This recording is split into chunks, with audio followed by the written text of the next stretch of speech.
So it's your first time running an adventure, huh? I've got tips for you. Hi, this is Kevin C. Mason from Jack Monkey Games, and today we're going to be talking about running your first adventure. Now, if you are an expert, leave comments about your tips on you running the first adventure, because I am not the end-all be-all of knowledge when it comes to role-playing games. Only thing I can say is don't step there because it's messy.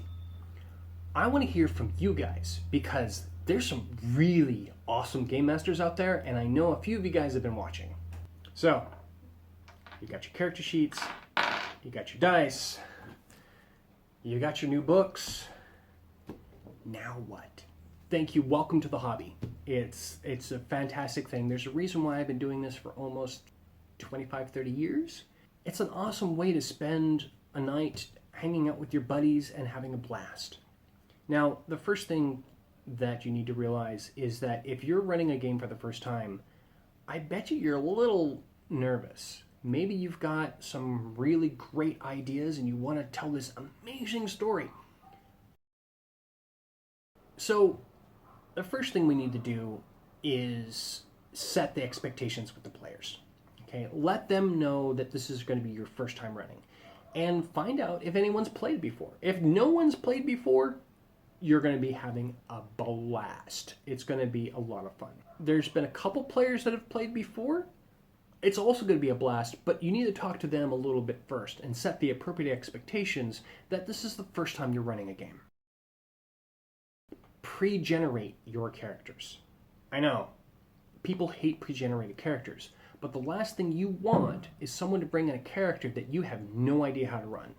The advantage of you going through and generating all the characters, and you want to make a lot of them, okay? You want to make like 2 or 3 different fighters, 2 or 3 different monks. When you do that, first of all, you get to understand the system better.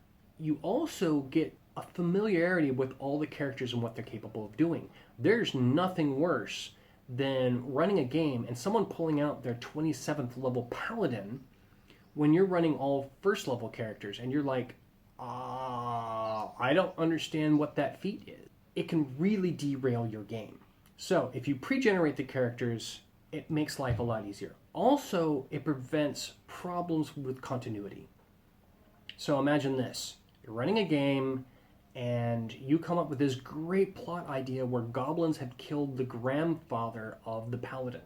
And the paladin goes, no, that's not what happened. 4 years ago, my grandmother died because of this. Okay, you've immediately got an argument there. By going and pre-generating the characters, you've eliminated that argument entirely. They don't have to use these characters from now on. All it is for the first game.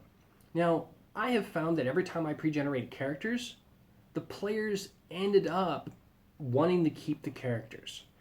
Every once in a while, someone's like, I didn't like it, I want to generate a new one, but that's fine. You were expecting it to be a one-shot thing, and so be it. Run combat simulations. So this is where you generate a couple of characters, throw some monsters against it. Go through the rule system, figure out how the combat works. What happens is that then you understand the mechanics when you're not being pressured. You don't want to put yourself through that. Run yourself through a simulation ahead of time. Also, what this does is that if you find out that that orc that you put up against all 4 of the players completely annihilates them, maybe you don't want to use an orc. It's better to find that out now instead of around the table when everyone else is expecting to have a 4-hour game and you kill them in the first 5 minutes. Create a rules cheat sheet. So, it's a thick book here, okay? Now, I recommend Numenera because the rule system is really elegant. However, there's still some parts where I have created a cheat sheet so this way during the game, instead of going through and flipping through, I mean, if you're flipping through this, you're not paying attention to the players.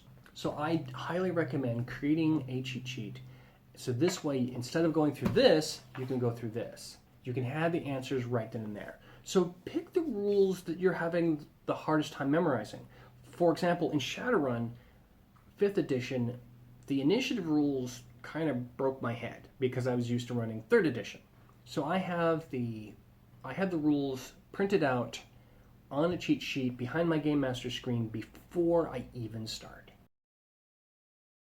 There is something that you are not ready for, and that is the rules lawyer. A rules lawyer is someone who knows the rules backwards and forwards, and they will combat you at all times. What you want to do is that for your first adventure, you want to talk to the rules lawyer in advance.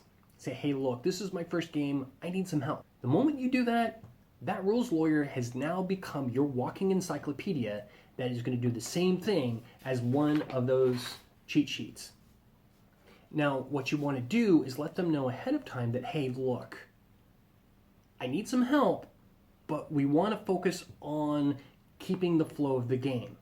When you tell them that, you set the expectations and you set the goal for them to help you, not to be a pain in the ass. So you want to help out the show? Click subscribe. Click on the little notification icon. You'll know when I publish next. Buy a copy of Roll vs. Roll. It's not expensive and it'll help out your role playing. Leave a comment. Talk to me. I love to talk to people. Except for trolls. I just delete them. Watch our playlists. I am gathering up all kinds of playlists from other developers. Some really great stuff. Subscribe to our newsletter. So we're going to be doing some playtesting soon, and we're going to pick the playtesters from our subscriber list. Now, remember when I said I was having a hard time with Shadowrun Initiative? Okay. So one of the things that can be a very big problem when running a game is that you have one player who's very forceful and has some really great ideas, and they're always in character, and they're dominating the table, and then you've got another player who never has anything to say.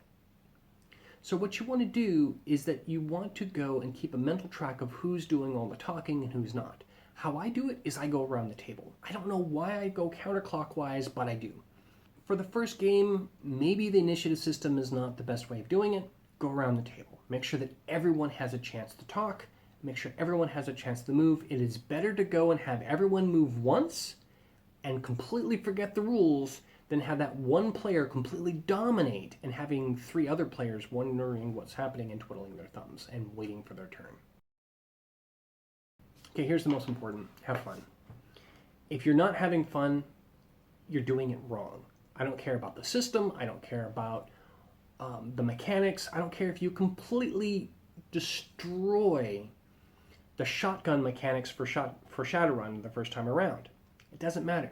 I don't care if your nano in Numenera is doing the wrong esoteric. It doesn't matter. As long as everyone's having fun, it can rain purple dinosaurs for all I care. Having fun is the most important thing. And if you have that as your main goal for the night, you're good. That's awesome. I want to hear about it. In fact, if you've been watching this and you run your first game after watching this, leave comments about what's going on. Leave comments about what went wrong, what went right. I want to know.